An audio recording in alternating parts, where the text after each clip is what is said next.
Insyaallah coba dulu. Baik. Ya, alhamdulillah ini adalah pertemuan yang kedua untuk materi. Alhamdulillah teman-teman sudah pegang buku semuanya. Bagi barangkali yang online ada yang bukunya belum sampai ya. Tadi sebagai alternatif sudah anak kirim ke grup tadi PDF Syarah Tuhfatul Atfal. Silakan antum bisa sambil buka karena kalau pakai HP begini anak nggak biasa untuk menampilkan PDF-nya. Bisa tapi ribet, harus begini-begini dan harus pakai tripod. Jadi antum bisa buka itu ya PDF-nya dan jangan disebarluaskan. Khusus antum saja yang mengkonsumsi, jangan disebarluaskan, jangan dipublis maksudnya. Karena kalau dipublis tanpa dipelajari bersama khawatirnya masih ada salah ketik dan lain sebagainya, itu nggak bisa dikoreksi gitu. Ya, demikian. Baik. Ada yang masih belum nyampe bukunya? Oh ada. Baik. Ya, atau bisa sambil lihat PDF-nya ya. Baik. Materi kita insya Allah masih mudah untuk hari ini, yaitu materi muqaddimah di Tuhfatul Atfal terlebih dahulu. Baik. Kita baca materinya terlebih dahulu. Qala an-nadhimu rahimahullah ta'ala, Bismillahirrahmanirrahim. Yaqulu raji rahmatil ghafuri Dauman Sulaimanu huwal jamzuri Alhamdulillahi musalliyan ala Muhammadin wa alihi wa man tala wa ba'du hadha an-nazmu lil muridi fi an-nun wa at-tanwin wal mudid fi an-nun wa at-tanwin wal mududi Sebentar, suaranya masuk, Anda jadi nggak fokus tadi. Kita ulangi. Finnuni wat tanwini wal mududi. Finnuni wat tanwini wal mududi. Sammaituhu bi tuhfatil atfali. Sammaituhu bi tuhfatil atfali. An shaykhina al-mihiyyi dhil kamali. أرجو به أن ينفع الطلاب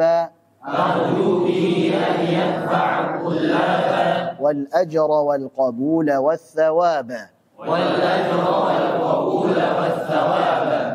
طيب. Jadi ini Tuhfatul Atfal dimulai dengan Bismillahirrahmanirrahim. Jadi dimulai dengan basmalah terlebih dahulu. Kata Bismillahirrahmanirrahim ini disebut dengan basmalah. Basmalah yubasmilu basmalatan, maknanya adalah mengucapkan lafaz Bismillahirrahmanirrahim secara lengkap seperti ini. Jadi Bismillahirrahmanirrahim dengan menyebut nama Allah SWT yang Maha Pengasih lagi Maha Penyayang. Kalau hanya Bismillah saja itu namanya tasmiyah. Atau lafaz Bismillah yang lain itu namanya tasmiyah.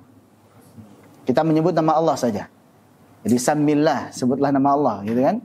Ya kita makan nggak perlu Bismillahirrahmanirrahim. Bismillah saja cukup, Bismillah. Jadi ini bedanya antara basmalah dengan tasmiyah.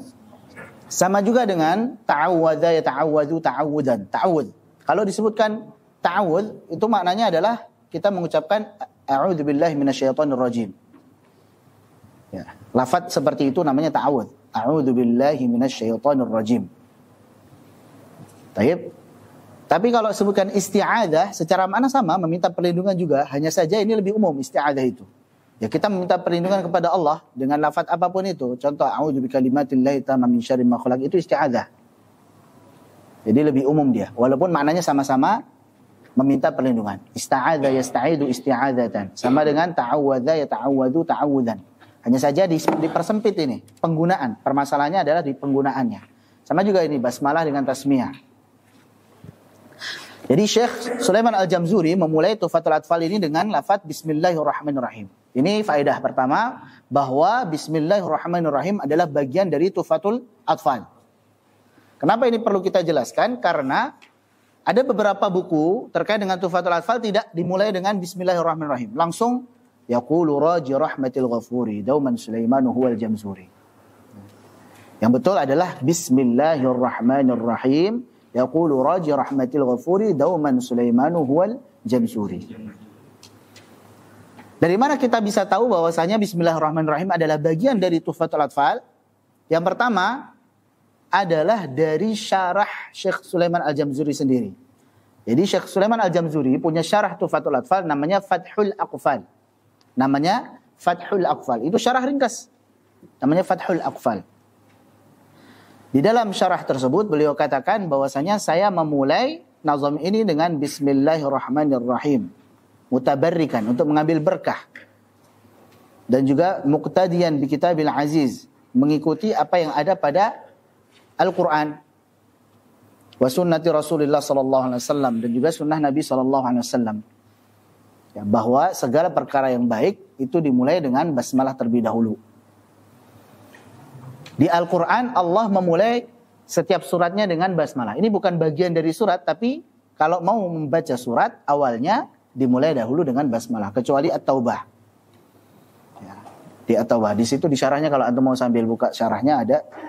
Di bagian syarahnya halaman ke-8 kalau nggak salah. Betul ya, halaman ke-8. Nah. Jadi di situ beliau menjelaskan, Syekh Sulaiman Al-Jamzuri dalam syarahnya menjelaskan bahwa saya memulai nazam ini dengan Bismillahirrahmanirrahim untuk mencari berkah. Dan juga mengikuti apa yang ada pada Al-Quran, di mana setiap awal surah dari Al-Quran Allah memulai terlebih dahulu dengan basmalah. Pemisah antara satu surah dengan surah berikutnya. Kecuali At-Taubah. At-Taubah tidak ada basmalahnya, ini bukan karena kelupaan. Bukan juga karena salah gitu. Tapi memang Nabi SAW tidak menyuruh untuk menulis, maka sahabat penulis wahyu juga tidak menulis. Itu alasan yang paling tepatnya. Apa alasan Nabi SAW tidak menyuruh untuk menulis? Baru itulah banyak pendapat. Yang paling masyhur ada dua. Yang pertama karena surah At-Taubah dimulai dengan bara'atun minallah. Bara'atun minallah wa rasuli, artinya Allah dan Rasulnya berlepas diri. Ini Allah murka ini terhadap orang-orang musyrikin yang tadinya mengadakan perjanjian damai dengan orang-orang mukminin, tapi kemudian mereka melanggar perjanjian damai tersebut. Maka Allah murka. Sedangkan dalam basmalah ada kata Ar-Rahman. Ar-Rahman ini kan kasih sayang Allah yang mencakup seluruh hambanya, mau yang mukmin maupun yang kafir. Maka tidak pas ketika disandingkan setelahnya dengan murkanya Allah Subhanahu wa taala. Ini alasan pertama, karena dimulai dengan murka dari Allah Subhanahu wa taala. Ya, sebagian menyebutnya karena dimulai dengan saif, maksudnya pedang, maksudnya dengan peperangan. Alasan yang kedua yang masyhur juga adalah diduga bahwa antara Al-Anfal dan At-Taubah ini seperti satu surat. Hakikatnya dia dua surat hakikatnya. Tapi maknanya kok masih nyambung ya gitu. Maka seolah-olah ini masih satu kesatuan, masih satu surat. Padahal hakikatnya ini dua surat ya. Nah, untuk alasan yang kedua ini sebenarnya bisa dijelaskan bahwa sebenarnya di dalam tafsir kita mengenal ada munasabah bainal ayatain atau bainas suratain. Ada korelasi, hubungan antara dua ayat. Satu ayat dengan ayat berikutnya atau dua surat. Satu surat dengan surat berikutnya. Bahwa antara satu ayat dengan ayat berikutnya, satu surat dengan surat berikutnya itu selalu ada munasabah. Pasti nyambung gitu. Jadi nggak mungkin nggak nyambung. Jadi untuk alasan yang kedua ini sepertinya kurang pas gitu. Karena hakikatnya setiap surat, setiap ayat antara satu dengan berikutnya, antara surat satu dengan berikutnya pasti ada korelasi, pasti ada munasabah. Sebagai contoh misalkan dalam surah Al-Fatihah saja, itu di akhir kan kita baca ihdinas siratal mustaqim. Kita meminta petunjuk kepada Allah agar diberikan jalan yang lurus. Tidak disebutkan di situ petunjuknya itu apa gitu.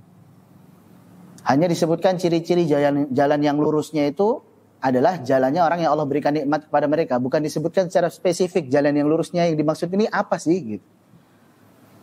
Ada tafsir daripada jalan yang lurus sendiri atau hidayahnya itu sendiri adalah di surah Al-Baqarah bagian awal.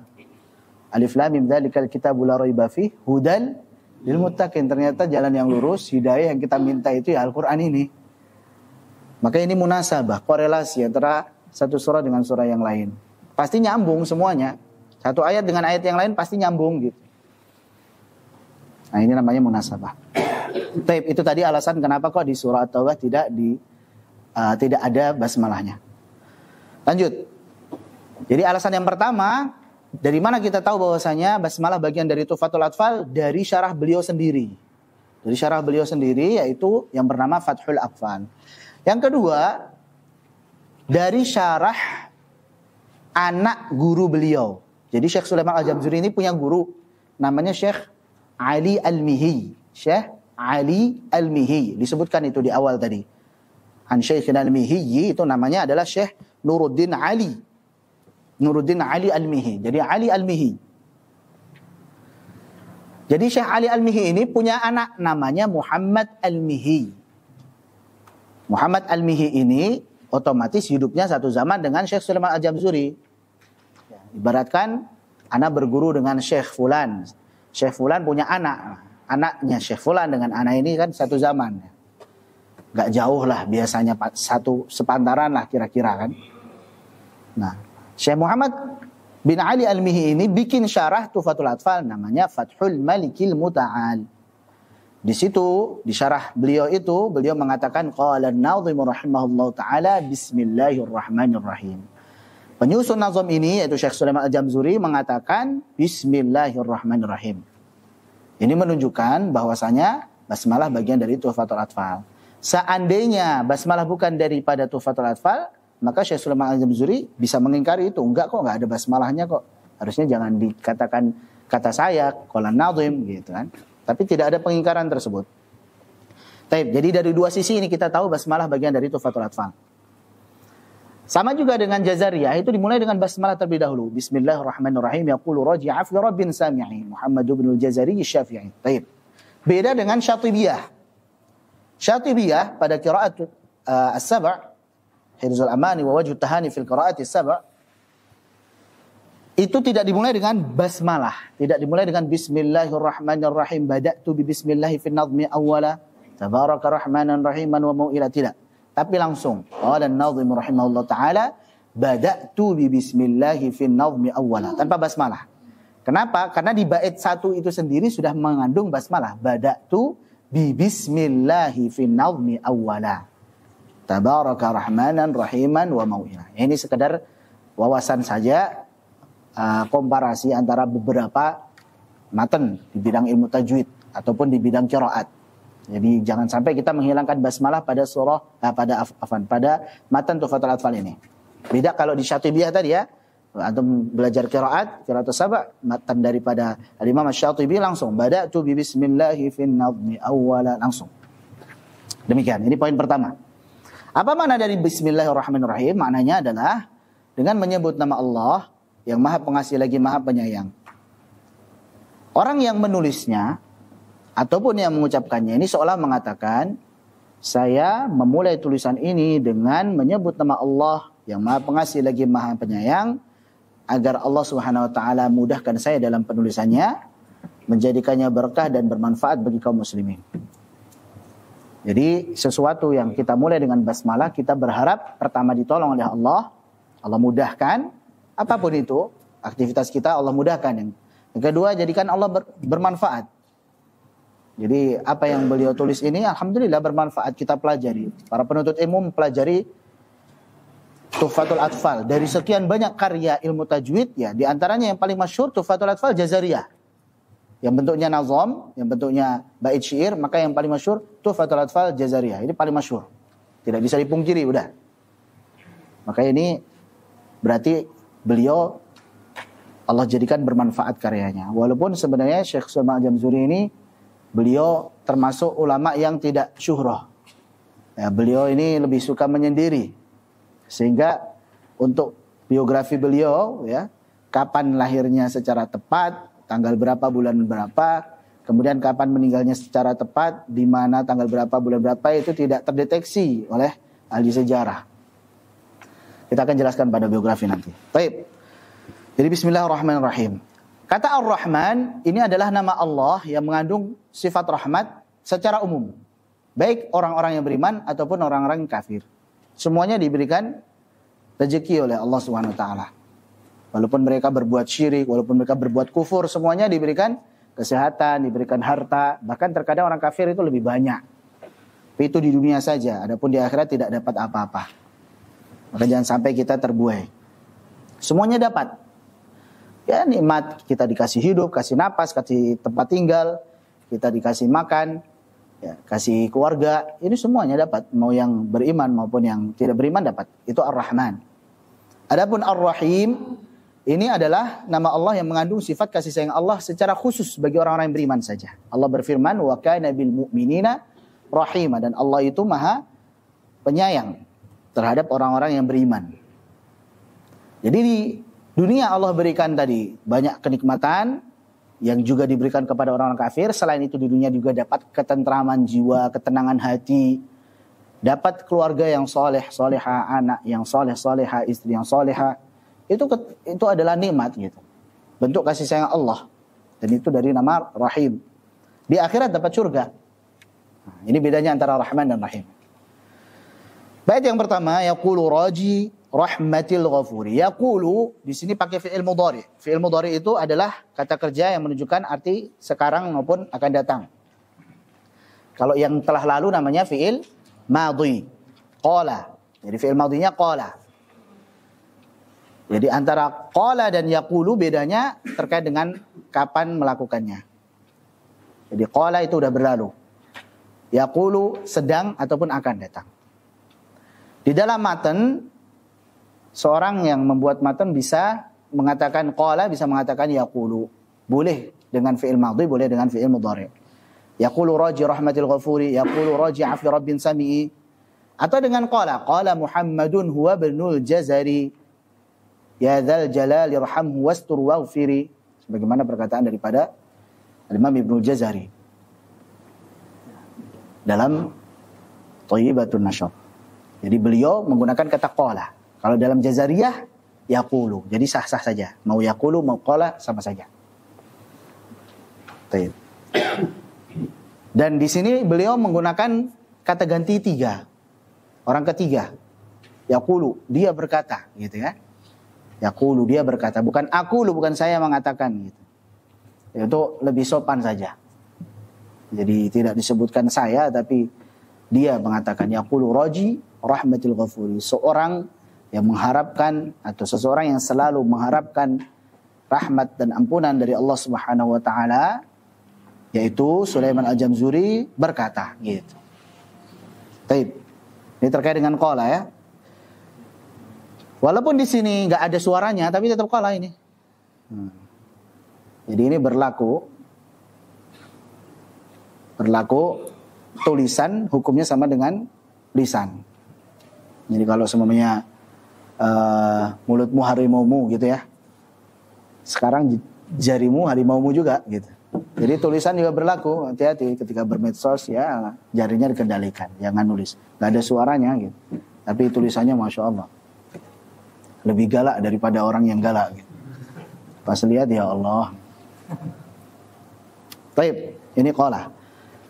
Dan yaqulu di sini beliau menggunakan fi'il mudhari. Yaqulu raji dari kata raja, yarju rajaan. Raja yarju rajaan artinya adalah mengharap, berharap tapi disertai dengan menyempuh sebab. Ini namanya raja, yarju rajaan. Rajin fi'ilnya rajin. Baik. Dan berharapnya di sini disertai dengan menempuh sebab. Kalau berharap tapi tanpa menempuh sebab itu al-amal. Itu hanya angan-angan belaka.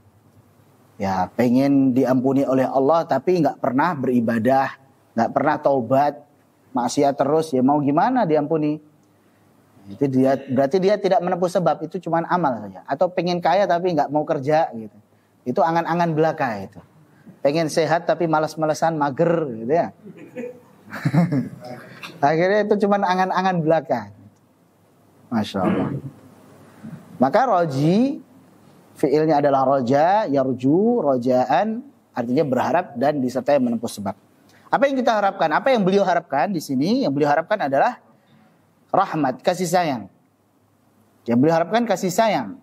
Dari siapa? Al-Ghafuri. Di situ kan ada idhofah ya. Rahmatil Ghafuri. Diidhofahkan. Kalau antum belajar bahasa Arab kan disandarkan gitu. Kasih sayangnya siapa ini? Al-Ghafuri, zat yang maha pengampun. Makna dari idhofah itu ada 3. Kalau enggak disisipi dengan min, kalau enggak disisipi dengan fi, kalau enggak disisipi dengan lam.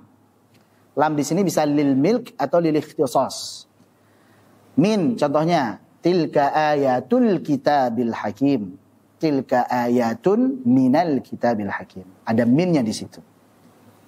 Baik. Bal makrul laili wan nahar. Bal makrun fil laili wan nahar. Di malam dan siang hari. Baik. Babul bait atau babul masjid. Bab khas lil masjid. Lil ikhtisas. Kitabu Muhammadin. Bukunya Muhammad. Berarti lil milk. Milik. Itu di antara makna idhofah. Maka rahmatil ghafuri, ampunan dari siapa? Dari Allah zat yang maha pengampun. Afan. Kasih sayang dari siapa? Dari Allah yang maha pengampun. Jadi kasih sayangnya tadi dari Allah yang maha pengampun. Yang menarik di sini, yang diharapkan adalah kasih sayang, tapi zatnya adalah zat yang maha pengampun. Unik kan?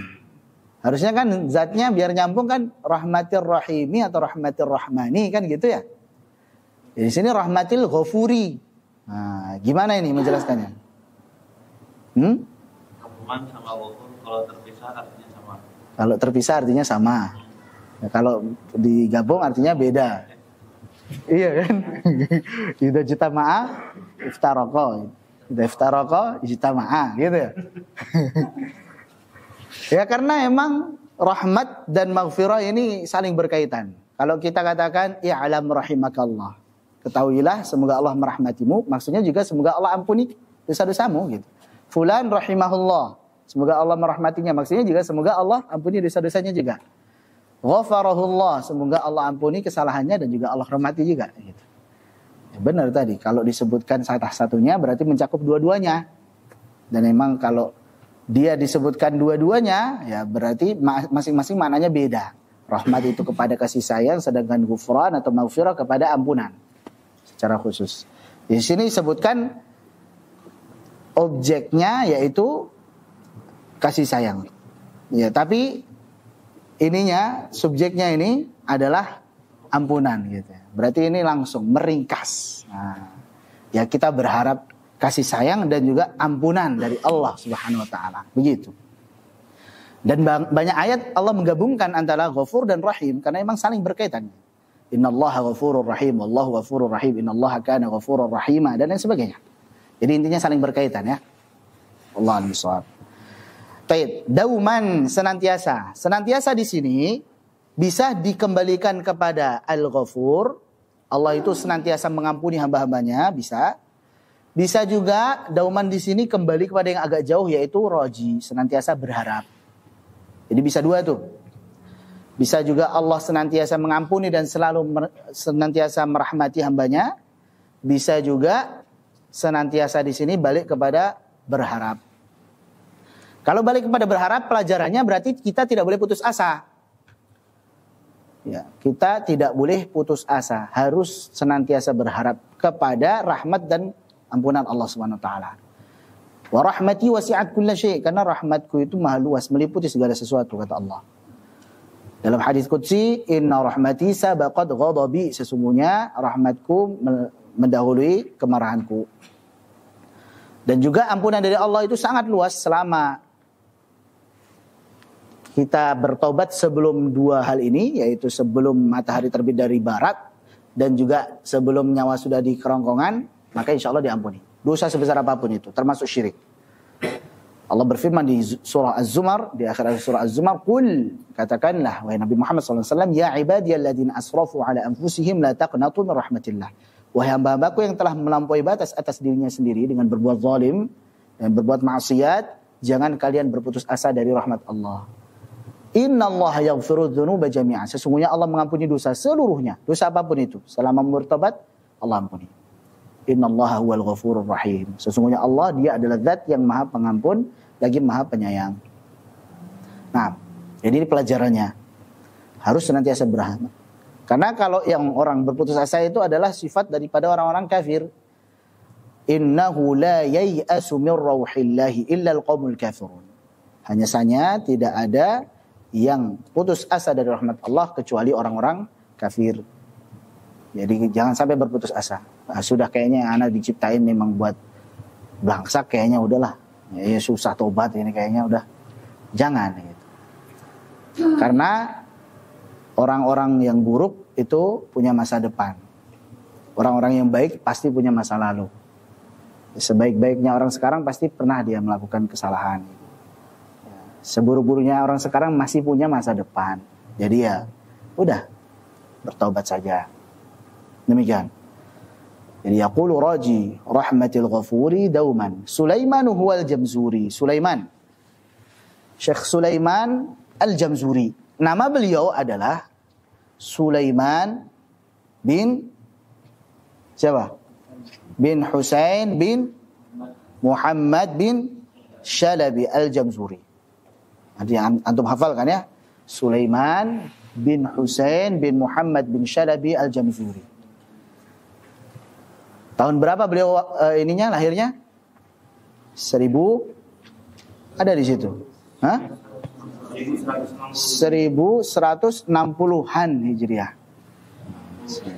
Ya, 1160-an Hijriah. Karena ada yang spesifik berulis 1163 gitu.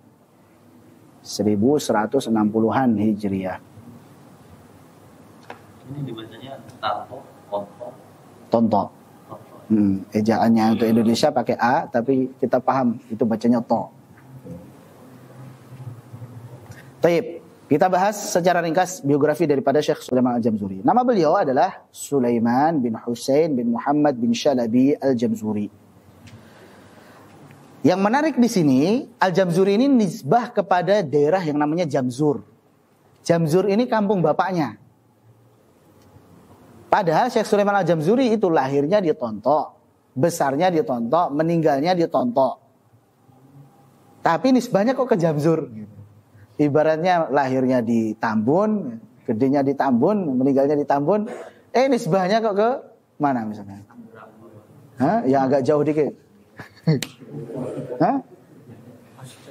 Aceh, Padang. Yang agak gampang lah di bahasa Arabin. Padangi. Minangkabau Al-Mangkabawi. Absoluwi lah yang gampang. Solo ya. Ini lahirnya di Bekasi, besarnya di Bekasi, meninggalnya di Bekasi. Ini sebahnya kepada Solo gitu. Ternyata Solo ini kampung bapaknya. Dia lebih suka di kampung daripada di sini. Makanya dia lebih suka menisbatkan diri kepada daerah bapaknya. Ah gitu ibaratnya. Ya? Ya, bapaknya Sulaiman bin Husain, namanya Husain. Jadi bapak beliau itu lahir tinggal di Jamzur. Jamzur ini kampung bapaknya. Ya nggak masalah gitu. Ini masih di Mesir semuanya, di provinsi Al-Minufiyah. Sama-sama masih satu provinsi, hanya beda daerah. Taib. Jadi beliau lahir di Tonto, besar di Tonto, belajar di Tonto. Di antara guru beliau yang paling masyhur di bidang qiraat adalah Syekh Nuruddin Ali Al-Mihi yang beliau tulis di sini. Di bidang tajwid dan qiraat. Dan juga di bidang fikih. Fikihnya fikih Syafi'i. Kemudian juga yang paling masyhur adalah Syekh Mujahid Al-Ahmadi. Mujahid Al-Ahmadi. Syekh Mujahid Al-Ahmadi ini menjuluki beliau dengan Al-Afandi. Jadi Sulaiman Al-Jamzuri ini, Syekh Sulaiman Al-Jamzuri ini julukannya adalah Al-Afandi. Al-Afandi ini orang yang memiliki kedudukan yang mulia. Kalau enggak dia itu bangsawan, ya. Kalau enggak orang yang memiliki ilmu, gitu. Ilmuwan, cendekiawan. Jadi ini namanya Al-Afandi. Asalnya dari bahasa Turki Afandim asalnya. Kemudian menjadi Al-Afandi. Ini julukan beliau. Yang memberi julukan siapa? Syekh Mujahid Al-Ahmadi. Ini guru beliau yang masyhur. Baik. Nah, yang menarik juga beliau ini meninggal tidak diketahui secara pasti tahunnya kapan. Anda tuliskan di situ di biografi kan? Kita lihat di situ. Dari mana ketahuannya kalau beliau itu meninggal? Ketahuannya adalah bahwa tahun sekian beliau masih hidup. Setelahnya nggak ada kabar lagi, berarti kira-kira meninggal tahun sekian. Jadi ulama itu ketahuan masih hidupnya karena ada karya. Kita ketahuan masih hidupnya karena habis posting status. Ini masih hidup nih si Pula dia. Masih posting status dia. Tadi Anda lihat masih bikin status kok. Hidup dia masih. Kalau para ulama enggak. Ya, di situ ya. Anda lupa ini kitabnya. Bisa Anda lihat sebentar Afwan. Jadi di sini Anda tulis di sini wafat beliau tidak diketahui secara pasti tahun wafatnya. Informasi terakhir yang diketahui adalah bahwa beliau masih hidup pada tahun 1208 Hijriah. Ini bukan meninggalnya. Pokoknya tahun 1208 Hijriah masih hidup. Dari mana tahunnya? Karena tahun tersebut selesainya penyusunan kitab Fathur Rahmani. Pokoknya terakhir beliau ngarang itu tuh. Setelahnya nggak ada lagi. Namun sebagian berpendapat bahwa beliau masih hidup di tahun 1213 Hijriah. Di selisih 5 tahun ini. Yaitu tahun selesainya penyusunan kitab Jami'ul Musirrah fi Syawahidi Syatiwiyyati wad Durrah. Jadi masih ketahuan hidupnya karena ada karyanya gitu. Beda sama kita. Makanya beliau ini seperti seorang alim yang khumul menyendiri gitu, nggak suka syuhrah, nggak diketahui kapan meninggalnya. Wali barangkali ini. Jadi rahimahullah taala. Walaupun orangnya tidak ketahuan, nggak syuhrah, tapi karyanya bermanfaat, dipelajari. Ya, tidak penting kita itu dikenal, yang penting kita bermanfaat. Dan karya beliau dipelajari, setiap dipelajari dapat pahala itu beliau tuh. Betapa banyak dari tahun beliau wafat sampai sekarang ini kira-kira berapa ratus tahun kan. Orang belajar Tuhfatul Atfal, orang hafalkan Tuhfatul Atfal, selalu mengatakan qala an-nazim rahimahullah, didoakan terus rahimahullah, rahimahullah, rahimahullah. Ya, banyak yang mendoakan, pahalanya pun ngalir, aset jadi umur kedua beliau ini. Inna nahnu nuhyil mauta wa naktubu ma qaddamu wa atharahum. Ya, maka jangan bosan untuk berbuat baik. Ya, umur kita terbatas, paling 60-an itu kalau nyampe gitu. Ana belum tentu nyampe, di antara antum mungkin udah ada yang nyampe 60-an. Ya 70. Lebih daripada itu bonus. Ya, kata Nabi SAW kan, ya a'maru ummati ma bayna sittin wa sab'in. Umur-umur umatku itu ya antara 60-70. Wa aqallu man yujizu dzalik wa aqallu man yujizu dzalik. Hanya sedikit saja yang lebih daripada itu. Kalau ada 100 tahun itu dikit banget lah. 200 tahun belum nemu. Kecuali jin itu. Manusia belum nemu. Atau Nabi Isa lebih daripada itu, masih hidup beliau. Atau Dajjal barangkali. Manusia juga kan? Dajjal. Jadi ini menjadi motivasi kita bahwa hendaklah kita berbuat baik dan meninggalkan peninggalan yang baik. Ya kita ngajar kepada anak-anak murid kita, diajarkan lagi kepada generasi berikutnya. Sampai nanti hari kiamat itu ngalir pahalanya. Jadi jangan minder gitu. Ya mending ngajar ngaji enak gitu kan. Jadi remeh kalau kita ngelihat dunia itu remeh. Karena sebenarnya harta kita yang sebenarnya ya ini, aset ini gitu. Sampai nanti hari kiamat, pahalanya ngalir terus. Bayangin aja, Masya Allah. Enak itu. Kalau cuma 60 tahun paling berapa sih pahalanya gitu kan. Sholat dapat pahala, zakat, puasa, amal-amal kebaikan yang lain. Cuma segitu paling. Jadi kalau umurnya ajut sampai hari kiamat gitu. Masya Allah. Jadi enak gitu. Jadi semangatlah menebar kebaikan. Ya salah satunya kami nulis ini ya berharap semoga menjadi amal jariah untuk guru-guru kami, untuk kami, pahalanya ngalir gitu. Bukan berharap apa gitu. Saya mengajar, apa yang diharapkan? Diharapkan ya semoga jadi amalan jariah kita, pahala jariah, nggak lebih daripada itu. Murid-murid kita ngajarin lagi sampai hari kiamat, Masya Allah, nikmat itu. Nah, ini terkait dengan biografi ringkas beliau. Adapun karya-karyanya ya seperti ini, Tuhfatul Atfal, Fathur Rahmani, atau Jami'ul Musirrah fi Syawahidi Syatibiyyah wad Durrah dan lain sebagainya. Rata-rata karya beliau di bidang ilmu tajwid dan qiraat. Baik. Yaqulu Raji Rahmatil Ghafuri dauman Sulaiman huwal Jamzuri. Alhamdulillahi musalliyan ala Muhammadin wa alihi wa man tala. Alhamdulillahi. Alhamdu segala puji. Lillahi hanya bagi Allah. Alhamdu di sini alif lamnya adalah lil istighraq. Istighraq artinya keseluruhan.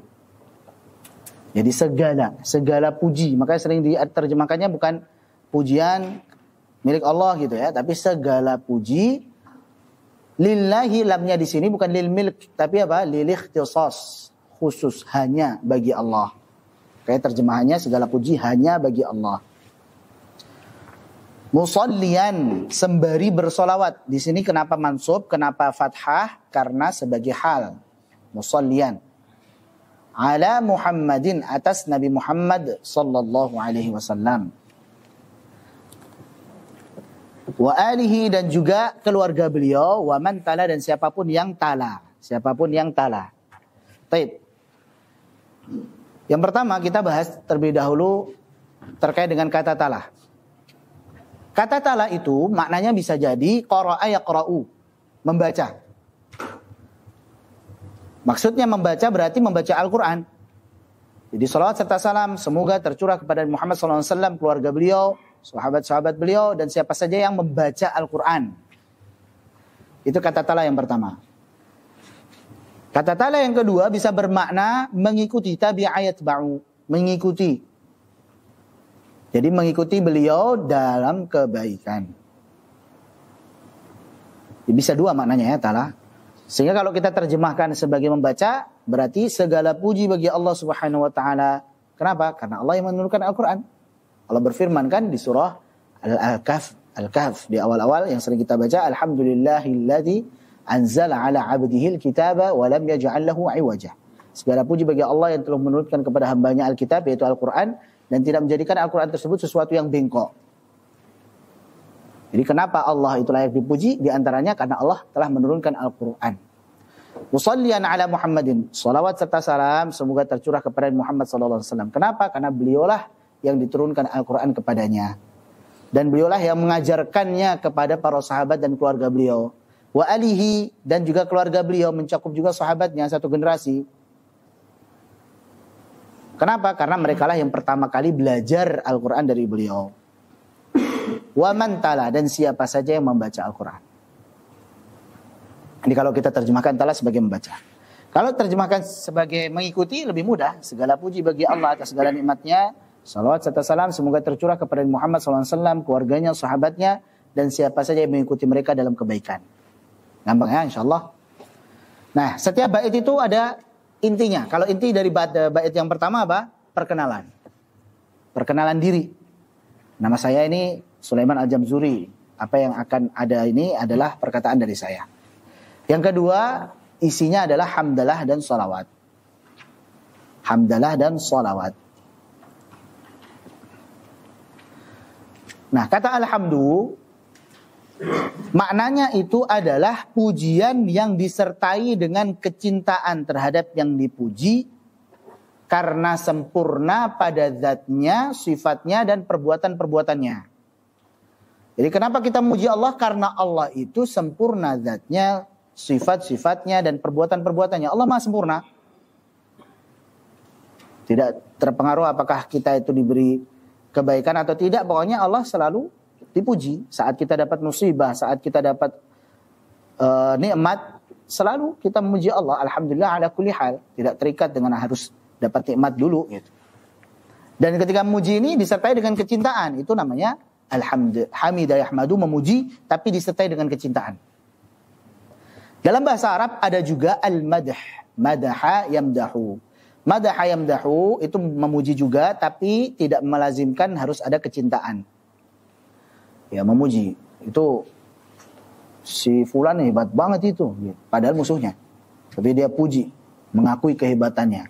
Tidak melazimkan harus mencintainya. Atau orang yang kerjanya sebagai penyair, dia bikin syair-syair yang indah untuk memuji penguasa. Ya setelah dapat uangnya udah di belakang terserah dia mau maki-maki kayak terserah. Yang penting kan dapat duit. Itu namanya madaha yamdahu.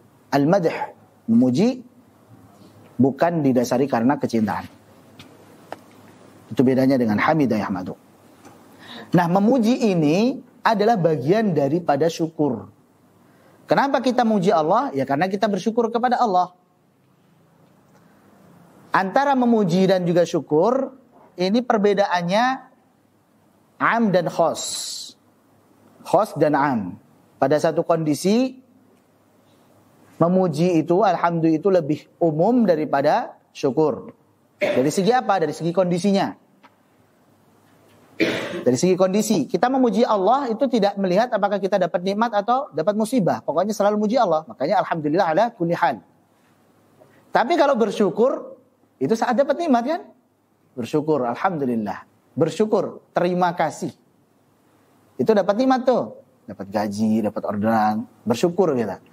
Kalau dapat ujian, bersabar namanya. Itu beda antara memuji dan bersyukur. Dari satu sisi, memuji lebih umum, sedangkan bersyukur lebih khusus.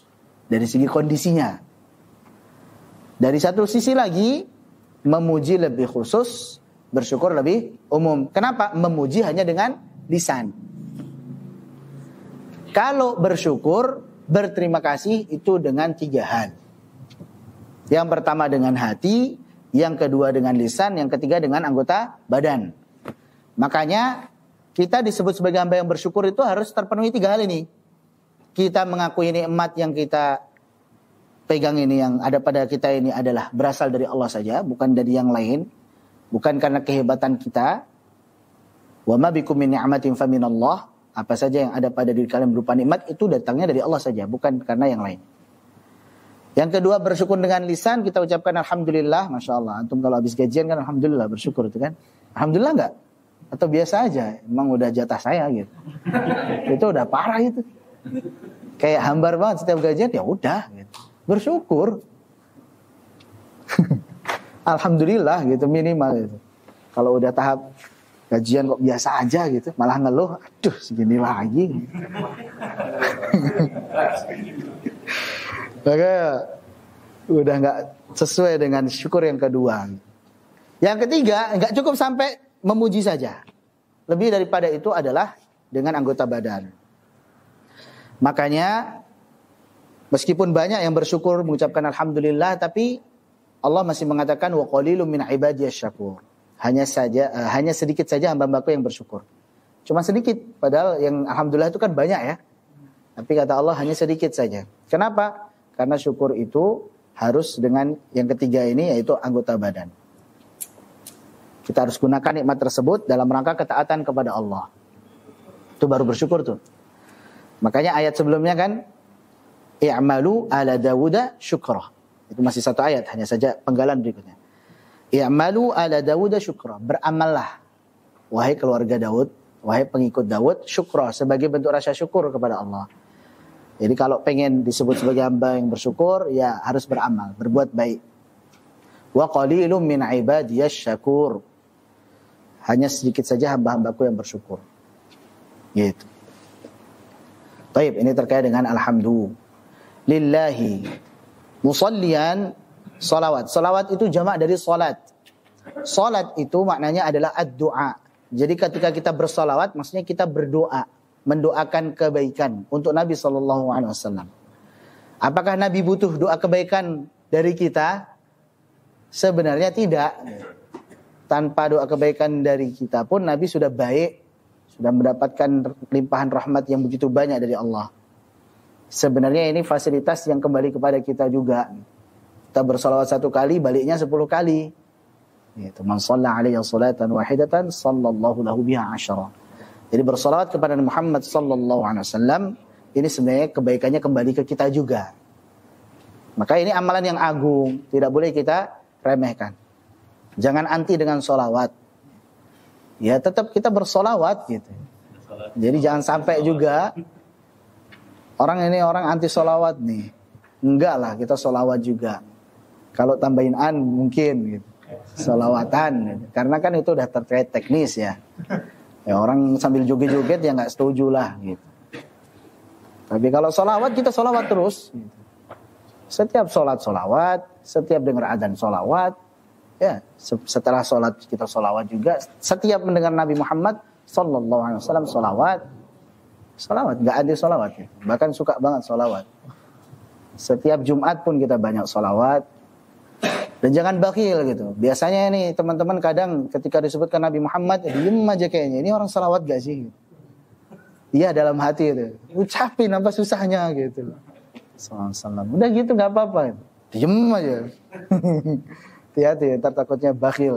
Harusnya semangat itu. Nabi Muhammad sallallahu alaihi wasallam minimal terucap gitu. Spesial nih, namanya spesial. Baik. Dan ini amalan yang agung. Kenapa? Karena satu-satunya dalam Al-Quran Allah perintahkan kepada hamba-hambanya, tapi dimulai dari dirinya terlebih dahulu. Biasanya langsung ya ayyuhalladzina amanu begini gitu kan. Nah, kalau solawat ini lain ini. Innallaha wa malaikatahu yusalluna 'alan nabi ya ayyuhalladzina amanu sallu 'alaihi wa sallimu taslima. Sesungguhnya Allah dan para malaikatnya bersolawat kepada Nabi.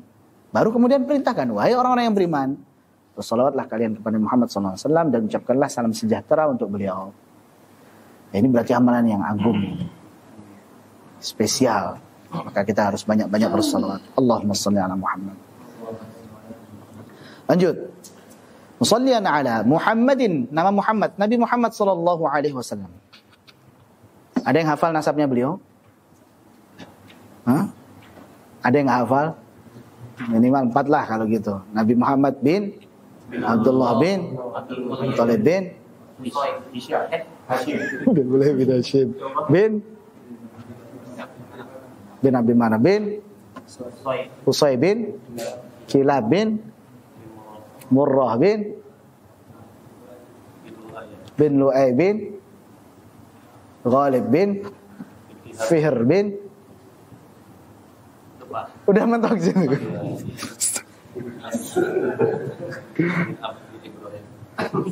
Langsung aja potong. Bin Adnan. Adnan min waladi Ismail. Ismail min waladi Ibrahim. Ibrahim keturunannya Nabi Adam. Udah selesai. Allah Ustaz. Masya Allah. Ya, banyak-banyak istighfar gitu. Astagfirullahaladzim. Jadi Nabi Muhammad SAW ini, nama beliau dinamakan oleh kakek beliau, Abdul Muttalib. Ini sejarahnya, ketika Abdul Muttalib masih muda, beliau itu melakukan perjalanan ke Syam. Kemudian bersama beberapa teman beliau, kemudian ditanya dari mana, dari Hijaz. Kemudian dikabarkan oleh pendeta ini bahwa nantinya akan datang Nabi yang terakhir, tapi tidak disebutkan dari Hijaz atau dari mana. Yang namanya adalah Muhammad. Maka ketika pulang, ya udah ini Abdul Muttalib ini pokoknya udah berazam, pokoknya kalau punya cucu namakan Muhammad. Dan kejadian ternyata memang dinamakan Muhammad dan itulah Nabi terakhir, Nabi Muhammad SAW. Dan Muhammad artinya yang terpuji. Dipuji oleh ahlu as-sama dan ahlul ard, oleh penduduk langit dan penduduk bumi, Nabi Muhammad SAW. Baik. Muhammadin wa alihi. Masih panjang sebenarnya kalau bahas Nabi Muhammad, tapi ada lagi waktu supaya selesai ini mukaddimah. Wa alihi dan al beliau. Al ini maknanya bisa 2. Maknanya bisa keluarga, bisa pengikut. Alun asalnya ahlun, kemudian haknya diubah menjadi alif. Alun untuk ditakhfif, untuk meringankan pengucapan. Ahlun berarti ahlul bait. Ahlu Muhammad maksudnya ahlul bait, berarti keluarga beliau.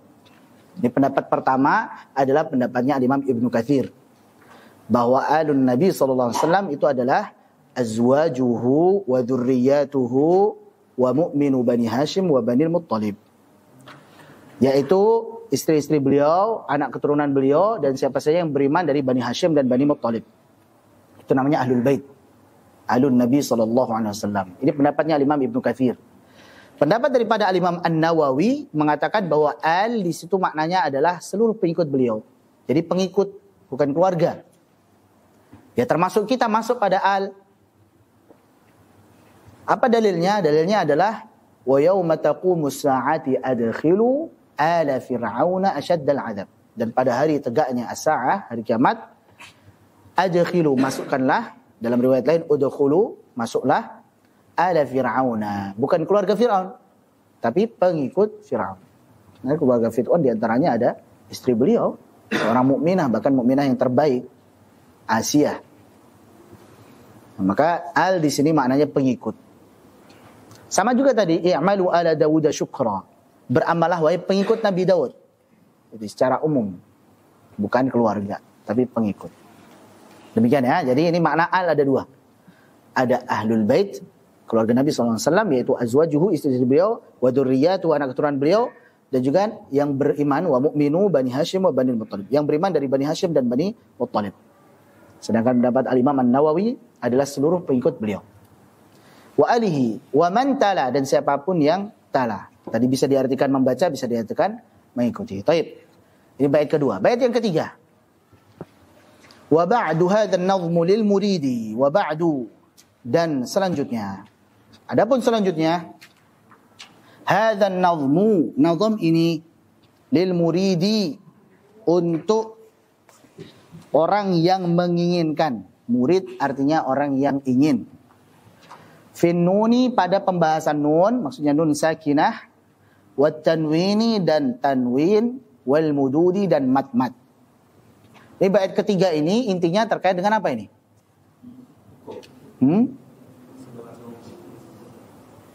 Wa ba'du hadzal nazmu lil muridi, lil muridi.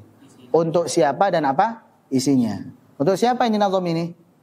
Yang pengen aja. Yang nggak pengen nggak usah. Alhamdulillah antum pengen. Jadi murid itu artinya yang pengen. Jadi murid-murid, bukan siswa-siswa, murid-murid. Dari bahasa Arab itu murid itu. Makanya penulisannya jadi bukan T murid, tapi murid, ya kan? Nah, itu dari bahasa Arab itu, murid. Orang yang menginginkan. Makanya kalau murid nggak pengen bisa, nggak pengen tahu, nggak usah jadi murid, gitu. Iya kan? Udah guru itu. Karena guru nggak pengen tahu dan nggak pengen bisa. Harus lebih, guru-guru apalagi udah ngajar itu harus lebih pengen tahu, lebih pengen bisa. Baik. Jadi intinya terkait dengan untuk siapa dan apa isinya. Untuk orang yang ingin, isinya hukum tajwid pada pembahasan nun sukun dan tanwin sampai mat. Gitu ya. Wa ba'du itu namanya faslul khitab. Faslul khitab artinya pemisah pembicaraan. Yang memisahkan antara muqaddimah dan pembahasan dan isinya. Kan tadi di awal beliau perkenalkan, namanya Sulaiman Al-Jamzuri. Kemudian beliau pun memuji Allah, hamdalah, dan juga bersolawat. Itu muqaddimahnya. Baru kemudian wa ba'du. Seperti kalau kita ceramah, innal hamdalillah nahmaduhu wa nasta'inu wa nastaghfiruh sampai dengan amma ba'du. Nah, ini pemisah nih. Tadi muqaddimah, sekarang mau bahas isinya. Gitu. Faslul khitab namanya. Hadzal nazmu, nazam ini. An-nazmu itu karangan yang tersusun rapi, berbentuk bait syair. Karena nazam itu artinya yang teratur, yang rapi. Ini masdar tapi maknanya adalah maf'ul, manzumah. Nazam maknanya manzumah, yang tersusun rapi. Karangan yang tersusun rapi berbentuk bait syair. Dan sengaja dipilih manzumah, nazam, ya. Bait syair supaya lebih mudah di dalam menghafal. Ya, lebih ringkas, lebih mudah dalam menghafal. Ada lagi selain nazam namanya nasr. Nun sa'ra. An-nasru itu adalah uraian, bentuknya paragraf. Seperti kitab yang lain, misalkan buku tajwid yang lain, metode Syafi'i lah misalkan. Nah, itu namanya apa? An-nasr. Nasr. Biasanya nasr ini lebih panjang gitu. Jadi kalau nazam dia lebih ringkas. Makanya kenapa para ulama banyak yang menyusun karyanya di bidang ilmu-ilmu tertentu dengan nazam, ya, supaya lebih mudah dihafal, lebih mengena. Ya, udah kayak dalil dari ilmu tersebut gitu ya. Kalau sebutkan hukum nun sukun dan tanwin ada berapa? Ada 4. Mana dalilnya? Apa? Linuni tanwin, linuni intaskun walit tanwini arba'u ahkamin fakut tabyini. Nah, itu misalkan. Nanti seolah-olah kayak jadi dalil gitu kan? Dalil bagi kaidah ilmu tersebut. Baik, lanjut. Wa ba'du hadzal nazmu lil muridi. Tadi kita sudah jelaskan lil muridi dari kata arada yuridu iradatan. Muridun, orang yang menginginkan. Jadi seorang murid harus punya rasa ingin tahu dan ingin bisa. Terkait pembahasan apa? Fin nuni, pada pembahasan nun. Maksudnya di sini an-nun as-sakinah, nun sukun. Kita bisa katakan nun sakinah, bisa katakan nun sukun, bisa juga katakan nun bertanda sukun. Tapi jangan dikatakan nun berharokat sukun. Karena ini kontradiktif. Jadinya apa? Berharokat ini kan yang hidup ya, sukun yang mati ini gimana? Berharokat sukun, jadi bingung gitu. Berharokat, harokat itu gerakan untuk yang hidup. Nah, sedangkan sukun untuk yang mati. Gitu. Kalau berharokat sukun itu lucu. Gitu. Berharokat sukun, yang betul bertanda sukun. Atau nun sukun, atau nun mati, atau nun sakinah, gitu aja. Wat tanwini dan juga tanwin, ini satu paket dengan nun sukun. Wal mududi dan mat-mat. Wal mududi dan mat-mat. Kenapa di sini tidak disebutkan hukum-hukum yang lain? Finuni wat tanwini, wan nunil musyaddadatain, gitu kan? Wal mim sakinah, wal mutajanisain, wal mutaqaribain. Ya kan? Padahal ada bab-bab yang lain. Kenapa tidak disebutkan semuanya? Untuk apa? Untuk meringkas, lil ikhtisar. Jadi meringkas. Yang disebutkan yang bab awal dan bab akhir saja. Bab awalnya nun sukun dan tanwin, bab akhirnya tentang mat. Tentang idgham tidak disebut, tentang lam sukun tidak disebut, ya kan? Jadi yang disebutkan hanya bab awal dan bab akhir saja. Pokoknya dari pembahasan nun sukun dan tanwin sampai pembahasan mat gitu maksudnya. Untuk meringkas. Baik, ini bait ketiga. Bait keempat, sammaituhu bi tuhfatil atfali an syaikhina al-Mihiyyi dzil kamali. Sammaituhu, saya menamainya. Hu di sini balik kepada an-nazm. Bi tuhfatil atfali, dengan tuhfatul atfal. Saya menamainya dengan tuhfatul atfal. An syaikhina, dari guru kami, al-Mihiyyi, Syekh Nuruddin Ali Al-Mihiyyi, dzil kamali, yang memiliki kesempurnaan. Jadi intinya tentang apa ini? Bait keempat? Nama buku, nama matanya dan sumbernya. Nama dan sumbernya. Namanya Tuhfatul Atfal. Sumbernya dari guru beliau yaitu Syekh Nuruddin Ali Al-Mihiyyi. Baik. Sama itu saya menamainya bi Tuhfatul Atfal dengan Tuhfatul Atfal. Apa itu Tuhfatul Atfal? Tuhfatul Atfal itu artinya adalah bingkisan, hadiah untuk anak-anak. Al-Atfal jamak dari at-tifl, anak-anak. Jadi ini sebenarnya buat anak-anak ini. Nah, beliau nih cocok nih. Berarti emang antum yang belajar ini harusnya. Nih, ini udah bapak-bapak semua ini gimana? Bukan lil atfal lagi, lil aba ya, gitu. Bahkan di syuyukh ini. Baik, kita jelaskan. Tuhfatul Atfal secara harfiah memang maknanya adalah bingkisan untuk anak-anak. Tapi al-atfal di sini bisa jadi maknanya hakiki, bisa jadi majazi. Bisa jadi memang anak-anak dari segi umur. Bisa jadi majazi, majaz, kiasan saja. Maksudnya pemula. Ah, ternyata cocok juga buat kita. Kita ini pemula. Jadi sebagaimana anak-anak itu adalah pemula dari segi umur, maka kita ini pemula di dalam ilmu tajwid. Belum pro kita, masih newbie, masih baru. Jadi kita pemula. Itu makna daripada al-atfal. Jadi dua-duanya cocok. Buat anak-anak cocok, buat orang tua yang pemula juga cocok. Bahkan buat lanjutan dan juga apa setelahnya lanjutan itu? Ya mahir lah.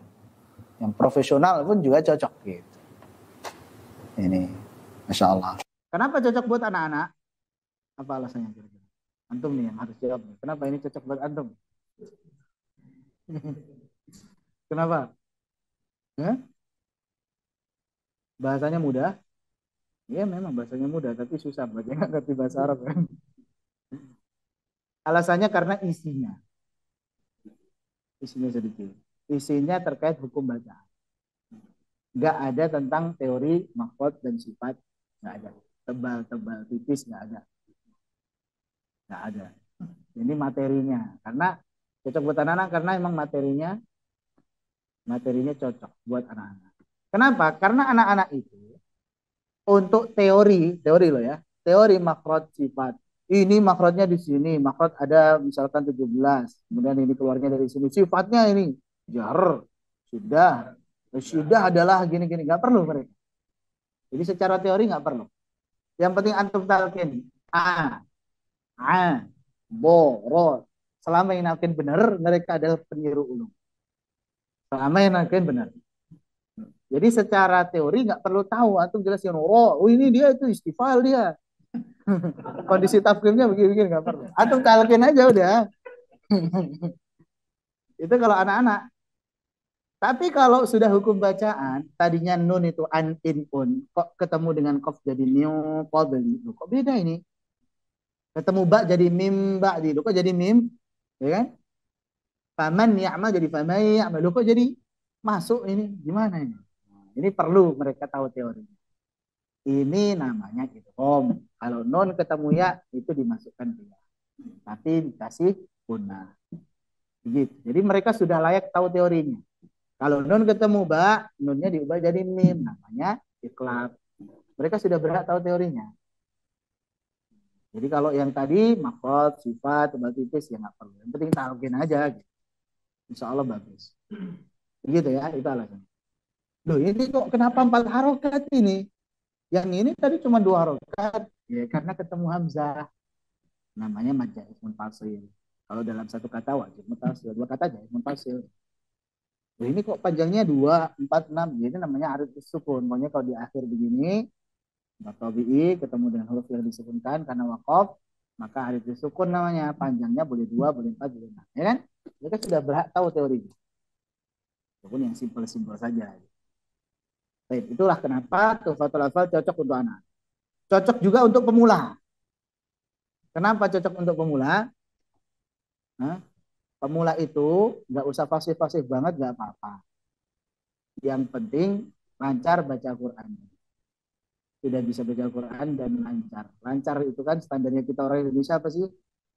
Yang penting panjang pendeknya benar, gunah-gunahnya stabil kan gitu.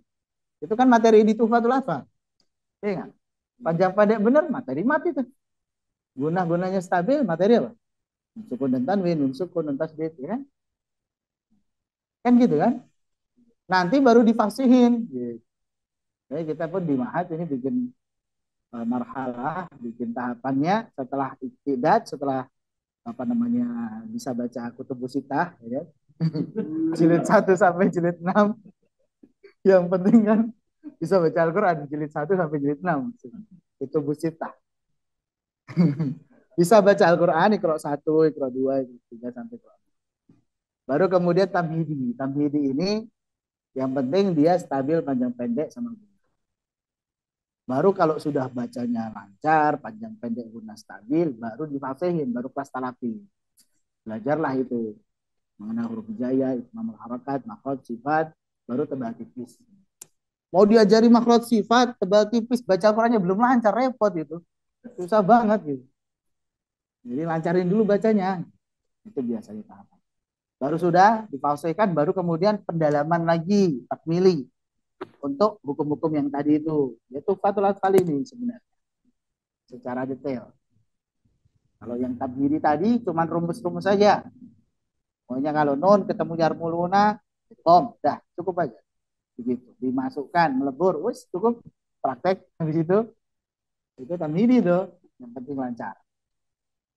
Adapun kalau takmili penyempurnaan ya kasih tahu itu bom cara bahasa apa, secara istilah apa, catatan-catatan yang ada padanya apa saja gitu. Baik, ini kenapa Tuhfatul Atfal cocok buat pemula. Buat anak-anak cocok, buat pemula cocok ya. An Syaikhina al-Mihiyyil Kamali, dari guru kami, An Syaikhina al-Mihi, dari guru kami al-Mihi, Nuruddin Ali al-Mihi. Zil Kamali yang memiliki kesempurnaan. Ini sumbernya.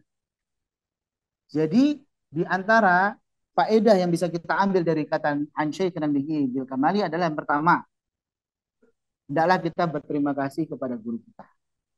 Ya, kita bukan siapa-siapa kalau nggak diajari guru gitu. Bisa seperti ini, alhamdulillah karena diajari guru. Maka ini bentuk syukurnya beliau Syekh Sulaiman Al-Jamzuri kepada gurunya. Saya bisa ngarang Tuhfatul Atfal ini ya karena dapat ilmu dari guru saya, yaitu Syekh Al-Mihi. Beliau menyantumkan nama gurunya, bukan untuk supaya wah-wahan, bukan, tapi supaya bentuk syukur. Ini nih bukan saya tiba-tiba jebret jadi alim, ini saya diajari guru saya ini. Ini bersyukur, dalam rangka bersyukur. La yashkurullah man lam yashkurin nas.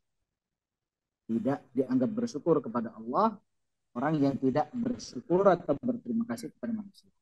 Itu faedah pertama. Faedah kedua adalah mengenai amanah ilmiah. Kita kalau menukil sesuatu, cantumkan sumbernya. Jangan sampai kita dianggap yang nulis. Orang anggap Masya Allah gitu. Ustaz, anak izin kupas ya, tafadhol. Padahal habis kupas juga itu. Apalagi yang parah itu, udah tahu itu masyhur tulisannya Ustadz Fulan, dikopas oleh ikhwan. Seolah-olah dia yang nulis. Tertipulah yang tertipu kan. Ini disangkanya orang alim ini, orang berilmu. Akhwat-akhwat pun tertipu gitu kan. Wah, ngeri ini, alim ini. Ternyata kopas Ustadz. Ini hati-hati, jadi cantumkan sumbernya. Kecuali kalau emang sudah masyhur sekali, ini perkataan Imam Syafi'i, tanpa kita sebutin orang tahu itu Imam Syafi'i kok. Sudah masyhur, ya nggak masalah. Karya ilmiah, sumbernya dari mana cantumin. Nukil dari mana cantumin. Jangan sampai plagiat. Sampai ngaku-ngaku. Apalagi diganti namanya itu lebih parah lagi. Ada yang ganti namanya seperti itu. Ketahuan dia hapus lagi komen-komennya. Masya Allah. Ini bahaya. Ini sindrom apa namanya? Star syndrome. Jadi pengen dianggap suhroh. Jadi hati-hati. Baik, ini faedah daripada Al-Syekhina Dzil Kamali. Menariknya di sini ada Dzil Kamali yang memiliki kesempurnaan, Masya Allah. Jadi beliau seolah-olah mentazkiyah gurunya bahwa gurunya itu sempurna. Bahasa Inggrisnya apa? Perfect. Sehingga ada yang mengatakan, wah ini Syekh Sulaiman Al-Jamzuri gulu ini. Gak usah dipelajari tempat hafal. Gulu ini. Masa manusia dibilang sempurna? Sempurna itu hanya milik Allah gitu ya. Sehingga satu kelompok mengatakan nggak boleh belajar tempat hafal karena gulu. Sulaiman Al-Jamzuri gulu. Karena memang beliau ini seorang yang menganut thariqah Syadziliyah. Thariqah Syadziliyah. Dan madhab fikihnya adalah Syafi'iyah. Jadi beliau berthariqah juga. Namanya Syadziliyah. Sehingga langsung disimpulkan, wah ini gulu. Karena kesempurnaan hanya milik Allah. Nah kok ini terlalu gulu kepada gurunya. Seolah-olah gurunya sempurna. Maka dijawab oleh kelompok yang satu lagi. Enggak, beliau di sini tidak gulu. Kalau bagi yang gulu tadi akhirnya udah diubah aja ini. Kita tetap belajar tuh fatal tapi ini dil kamalinya diubah. Jadi apa? Dil jamali atau dil hisali gitu ya. Akhirnya merubah daripada nuskhoh yang sebenarnya. Nah, ini salah juga, nggak usah diubah. Orang berkatanya seperti itu nggak usah diubah-ubah, biarin aja. Tapi maksudnya kita bisa bawa kepada maksud yang lain. Apa itu? Bahwa kesempurnaan itu ada kamalul mutlak, ada kamalul nisbi. Ada kesempurnaan yang mutlak, ada kesempurnaan yang relatif. Sempurnaan yang mutlak, ya itu hanya milik Allah saja. Kita semua sepakat. Gak ada manusia yang sempurna, itu gak ada. Kesempurnaan mutlak hanya milik Allah saja. Setuju, sepakat. Tapi kamalun nisbi, kesempurnaan yang relatif, yang ada pada sisi tertentu, itu bisa dimiliki oleh hamba. Kesempurnaannya di sisi tertentu. Bukan kesempurnaan di semua sisi. Secara mutlak bukan. Jadi maksud daripada kamal di sini, kamalun nisbi. Kesempurnaan di sisi ilmu, tajwid dan qiraat. Beliau perfect pokoknya, mantap lah pokoknya tajwid qiraatnya. Gitu. Ini karena emang pokoknya udah ngefans banget sama gurunya. Pokoknya guru saya itu jos, guandos pokoknya. Mantap pokoknya. Makanya yang ada perfect gitu kan bahasa Inggris kan. Perfect gitu. Itu kamal. Jadi kamal. Nah, kita bisa bawa kepada makna yang kedua. Gitu. Kenapa? Karena Nabi SAW bersabda, kamula minar rijali kathir. Laki-laki yang sempurna itu banyak. Sempurna di sini bukan kamalul mutlak, bukan kamal kesempurnaan yang mutlak. Karena itu hanya milik Allah. Sempurnaan di sini kamalun nisbi, kesempurnaan yang ada pada sisi tertentu saja. Walam yakmul minan nisa'i illa, dan tidak ada yang sempurna dari perempuan itu kecuali sebutkan situ ada siapa? Contohnya Asia, Imratu Fir'aun, kan? Maryam binti Imran, ya kan? Kemudian juga keutamaan Aisyah daripada perempuan-perempuan seperti keutamaan at-tarid ala sa'idat ta'am. Seperti perbandingannya seperti makanan pokok lah daripada makanan-makanan yang lain. Intinya Aisyah itu lebih afdal, lebih mulia, lebih utama daripada perempuan-perempuan yang lain. Nabi sangat mencintai Aisyah. radhiyallahu anha. Hati-hati kalau ada orang yang benci Aisyah. Bukan Nabi. Nabi sangat mencintai Aisyah radhiyallahu anha. Perempuan yang sangat beliau cintai, sangat dicintai. Dan juga bapaknya, yaitu sahabat Abu Bakar As-Siddiq radhiyallahu anhu. Baik. Ini terkait dengan dil kamali. Jadi jelas ya, insyaallah kamal di sini bisa kita bawa kepada kamal nisbi. Yang terakhir, arju bihi ayyan fa'akul laba wal ajra wal qabula wal thawab. Saya berharap bihi dengan adanya nazam ini atau ba di sini bisa sababiyah. Sebab nazam ini gitu ya. Ayyan fa'akul laba dapat bermanfaat bagi para penuntut ilmu. At-tullab jamak dari talib. Tullab jamak dari talib. At-tullaba di situ ada alifnya. Alifnya namanya alif al-itlaq. Alif itlaq ini alif tambahan. Kenapa? Karena huruf terakhirnya berharokat fathah. Asalnya at-tullaba, sudah cukup. Jadi kemudian at-tullaba wal ajra wal qabula wa thawaba. Katanya wa thawaba pendek. Jadi kalau pendek kan biasanya nanti bisa disukun kan? Arju bihi ayan fa'at-tullab wal ajra wal qabula wa thawab. Itu enggak pas sama timbangan bait syairnya. Maka tambahin dengan alif. Dan ini mustaf'ilun. Ini bahar rajaz. Dalam ilmu arud kita sengaja nggak bahas tadi. Takutnya pusing. Ini bahar rajaz bagian daripada ilmu arud. Ilmu arud adalah ilmu untuk menyusun bait-bait syair yang dicetuskan oleh Al-Imam Al-Khalil bin Ahmad Al-Farahidi. Khalil bin Ahmad Al-Farahidi, guru daripada Imam Sibawai. Jadi terinspirasi saat beliau itu di pinggir pantai, kan, dengar akhirnya dapat rumus. Mustaf'ilun, bahar rajaz. Fa'ulun, mafa'ilun. Bahar tawil namanya. Nah, itu dipelajari dalam ilmu Arab. Sehingga bikin bait syair dalam bahasa Arab lebih susah daripada bikin puisi dalam bahasa Indonesia. Karena ada timbangannya. Kalau puisi dalam bahasa Indonesia asal yang belakangnya sama semua aja lah. A gitu kan. AB gitu ya. Jadi kalau bahasa Arab nggak bisa.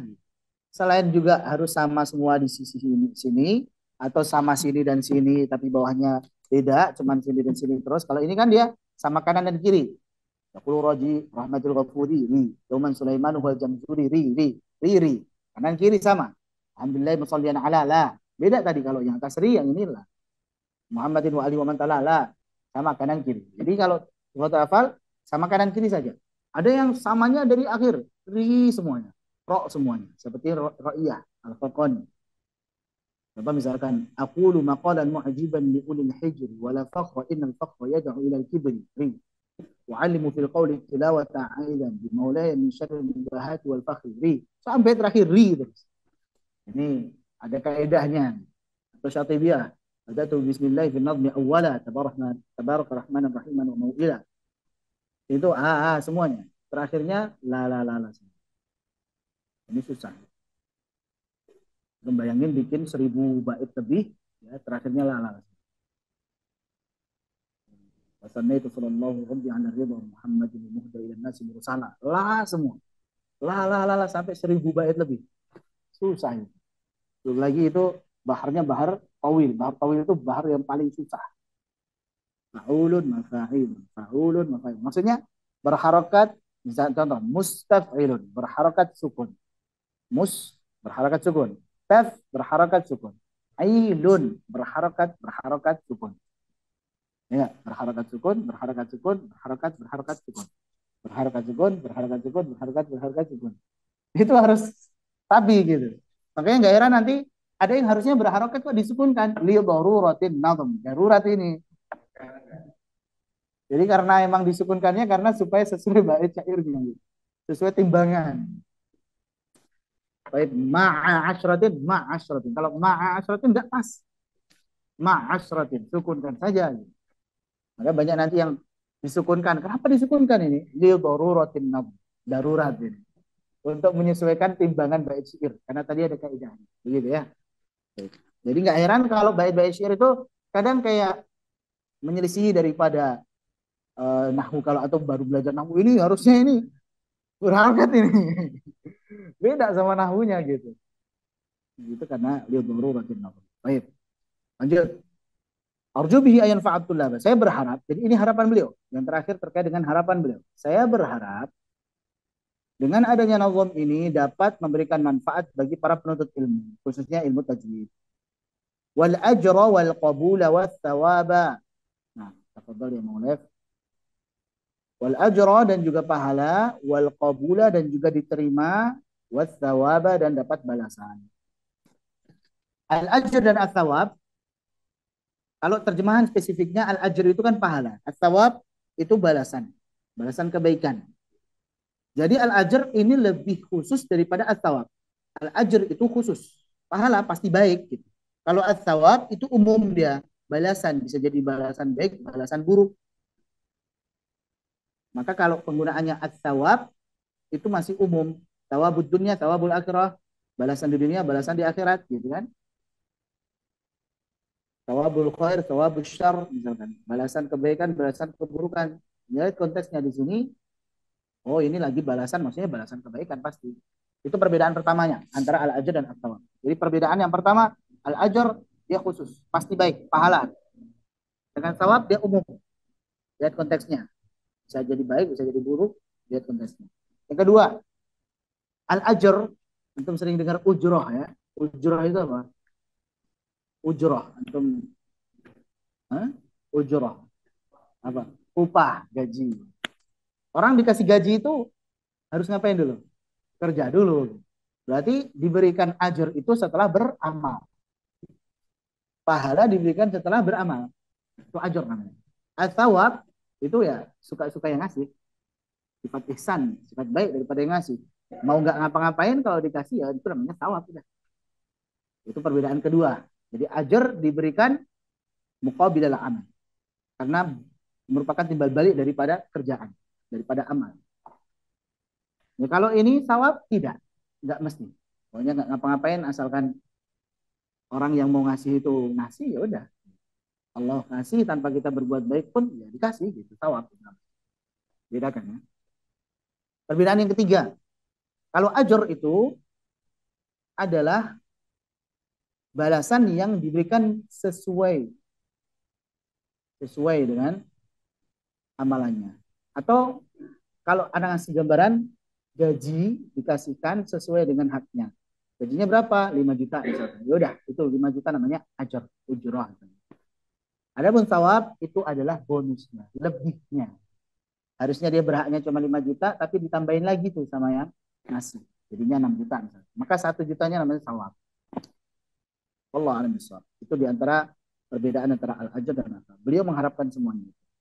Mengharapkan bermanfaat, alhamdulillah dikabulkan. Mengharapkan pahala, insya Allah. Karena ini kan menjadi amalan kebaikan beliau. Dan diantara ciri bahwasanya amal itu diterima, wal qabul dan diterima adalah ya alhamdulillah bermanfaat. Dipelajari itu berarti diterima gitu. Karena sesuatu yang diterima itu pasti akan kekal. Sesuatu yang tidak diterima pasti akan hangus. Allah berfirman, "Fa'amma az-zabadu fayadhhabu jufa." Buih, itu kalau lihat itu danau, air yang tenang begitu banyak, di atasnya ada yang lebih unggul, itu apa? Buih. Buih itu kan seperti apa itu? Busa-busa yang kalau kita diemin lama-lama hilang juga dia, habis. Tapi seolah-olah dilihat sekilas unggul kayaknya. Di atasnya air dia. Tapi dia tetap buih. Buih pasti akan hilang. Mengering dengan sendirinya seiring berjalannya waktu. Dia nggak bermanfaat. Wa amma ma yanfa'un nasa fayamkusu fil ardh. Dan apa yang bermanfaat bagi manusia pasti akan tetap tinggal di bumi. Pasti akan ada. Ini kita pelajari ini, insya Allah Allah terima. Bermanfaat. Makanya tetap ada sampai sekarang. Walaupun udah beratus tahun yang lalu kita masih pelajari. Begitu banyak karya-karya yang tenggelam. Contoh Muwatta misalkan. Betapa banyak para ulama, kita tidak membahas keikhlasan mereka, tidak. Tapi di antara banyaknya yang mengarang Muwatta, yang masyhur Muwatta'nya siapa? Imam Malik. Itu ya yang insya Allah ikhlas diterima. Maka beliau mengatakan maka nalillahi abqa. Apa yang diniatkan ikhlas untuk Allah pasti akan kekal. Muwatta'nya beliau itu dulunya mau diminta buat dijadikan kurikulum. Pokoknya yang lain muatannya mau dihilangkan, udah. Beliau nggak mau. Biarkan waktu yang menjawab kan gitu. Udah, biarin aja semuanya. Nanti juga akan ketahuan. Allah alam bissawab. Baik, itu pendahuluan untuk Tuhfatul Atfal. Insya Allah nanti pertemuan berikutnya kita akan masuk pada pendahuluan pendahuluan jazariyah dan makharijul huruf.